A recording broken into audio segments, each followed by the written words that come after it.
Greetings and salutations, Capricorn! Welcome to 1111.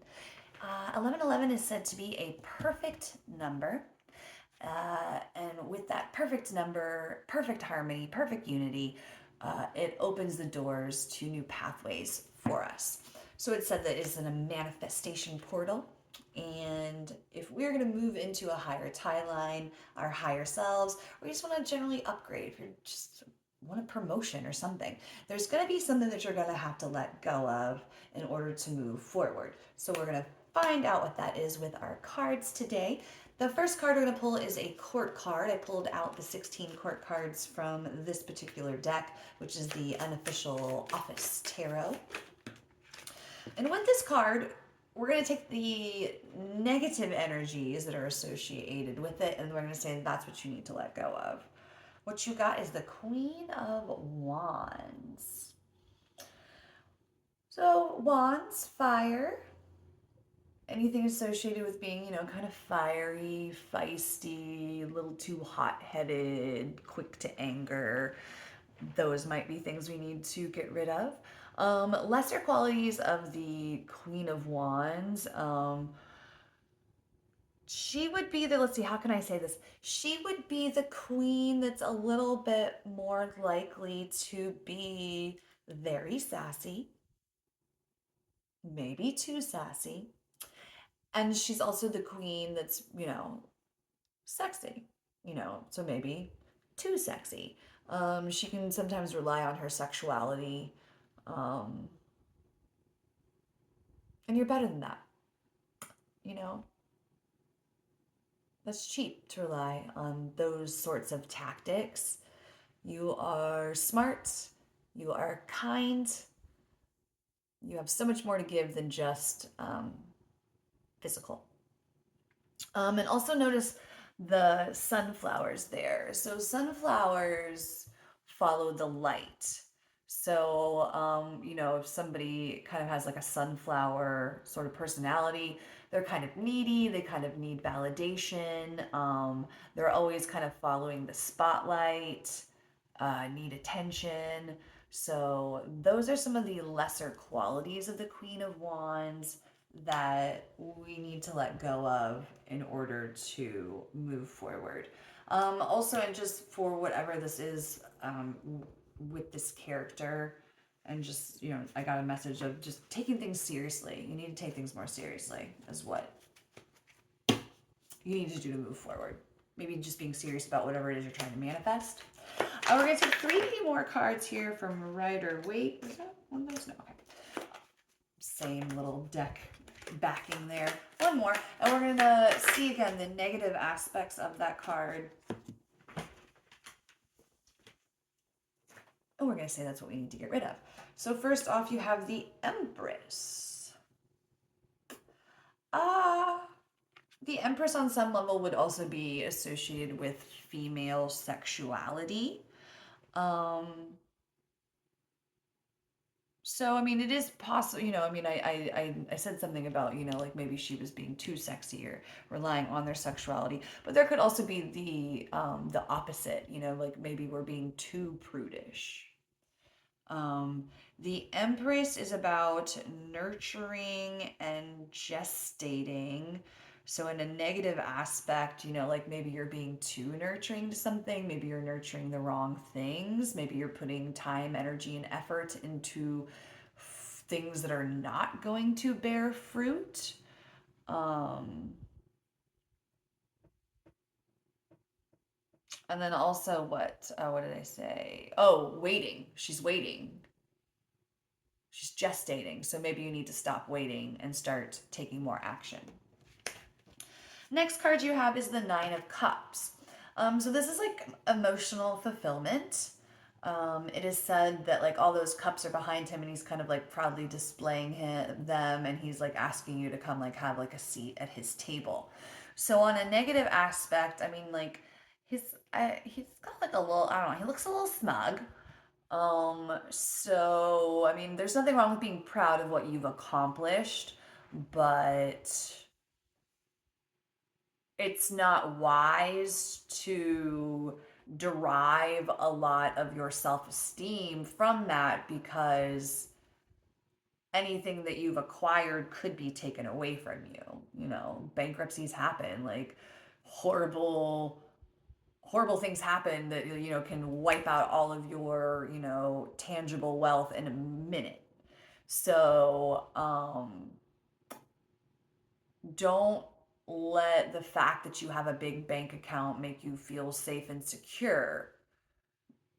You should feel safe and secure regardless of that big bank account. So I would say this is kind of being more humble, less judgmental of others that have less than you. The devil. Addictions, being tied to things, um, being controlling, being controlled by something. Um, what are you attached to that's causing negativity in your life?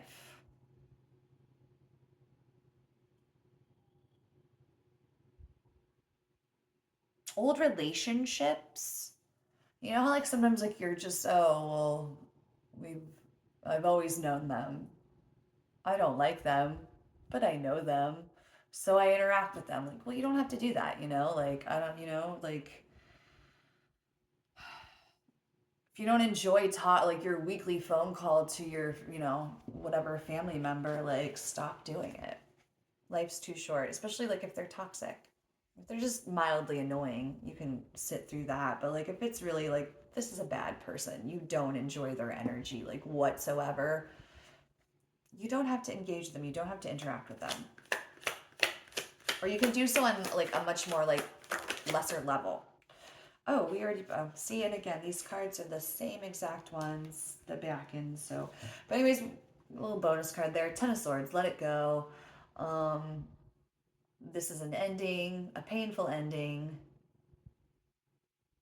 So the opposite of that would be a new beginning. Just take this painful ending, transmute it, let go. Obviously, like stabbed in the back vibes. So either letting go of any sort of resentment you feel towards somebody doing that, or maybe you've been a little backhanded and resorted to some backstabby uh, type of situations, tactics. One card here for everyday energy. What are we letting go of for Libra? Hope. Why are we letting go of hope?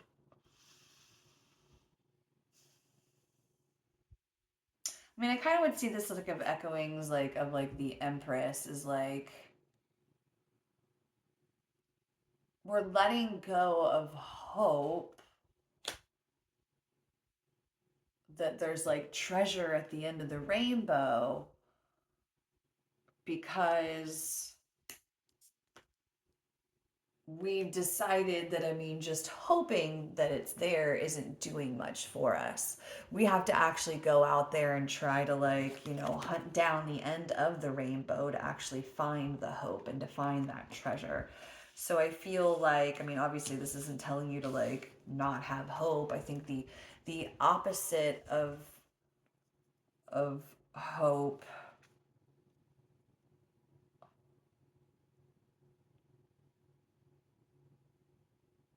is, because hope is almost like a it's an uncertain emotion. Well, I'm hopeful, like I want everything to be the best, but like I'm just hopeful it will be, whereas being certain that it will be is a different energy. Like we're not hopeful, like we're like, damn it, I am determined. You know what I mean? So I would say that's where we need to what you need to shift into. Um I mean, that's kind of been an overall energy for most of the readings I've gotten into. I mean, and I think that's just kind of like the nature of the game when we're talking about like manifesting things. Like wishing on a star doesn't do anything. Wishing does not do anything. What is it? If if wishes were horses, then beggars would ride. So like wishing doesn't do anything. Like there needs to be action with your hopes and your wishes. Like there has to be aligned action with your goals. Hawk.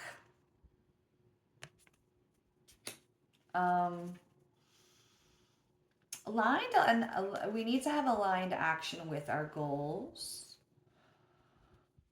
But the hawk, you know, he's very like exacting. That's another thing I think that is very important to know with manifestation is I think it's easier to come in with the like, I don't know, like the person that's like, well, I don't have any money, but I'm gonna start this business, and you know, they are hopeful that this business will start, but it moves in from being hopeful to being like, I will make this business happen, like a determination and like just a clear vision.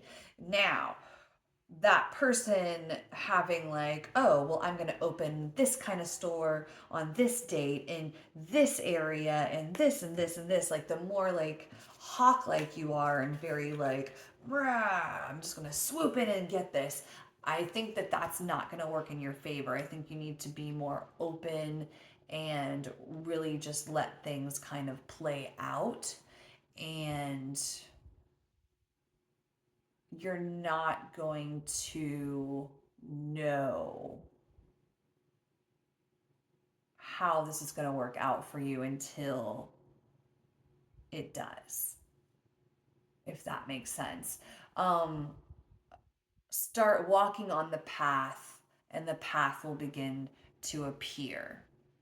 But until you start making the first step, the first step of the path will not appear. So,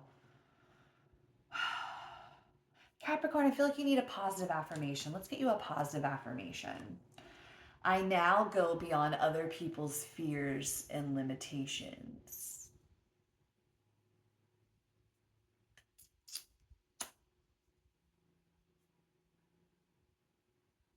You are not chained to anyone's expectations of you.